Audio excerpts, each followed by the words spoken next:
આ તરફ તાપીમાં ભારે વરસાદ બાદ જંગલોનું સૌંદર્ય સોળે કળાએ ખીલી ઉઠ્યું છે। ધોધમાર વરસાદ બાદ જંગલ વિસ્તારના ઝરણા અને ધોધ જીવંત બન્યા છે, જેમાં સોનગઢના એક્વાગોલણ ગામનો એક્વાગોલણ ધોધ જીવંત બનતા પ્રવાસીઓ માટે આકર્ષણનું કેન્દ્ર બન્યું છે।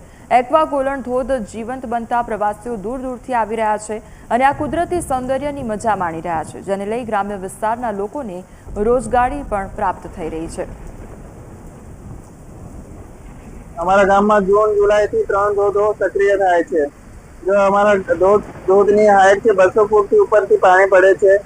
જો અહીંયા ધોધ સુધી જે સરકારથી રસ્તો બનાવવામાં આવે તો ગામના લોકોને રોજગારી મળી રહે, પ્લસ અમારા અહીંયા પર્યટકોને જોવા માટે સ્થળ અલગ જોવા મળી શકે છે।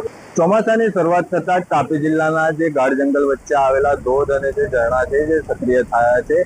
હાલ આપણે જે છે તે એક્વાગોલણ ગામના એક્વાગોલણ ધોધ પર છે, જે 200 ફૂટની ઊંચાઈએથી નીચે પડે છે, જે એક સહેલાણીઓ માટે આકર્ષણનું કેન્દ્ર બન્યું છે। આ જે ધોધ સુધી પહોંચવા માટે એક્વાગોલણ ગામથી 2 કિલોમીટર જેટલું ચાલીને આવવું પડે છે અને ગામના લોકોનું કહેવું છે કે આ જે ધોધ સુધી પહોંચવા માટેનો રસ્તો જો સરકાર તેમને દુરુસ્ત કરી આપવામાં આવે તો પ્રવાસન સ્થળ બની શકે છે અને ગ્રામજનોની રોજગારી પણ તેમને મળી શકે છે। Deepesh Majalpuriya, news capital, Tapi.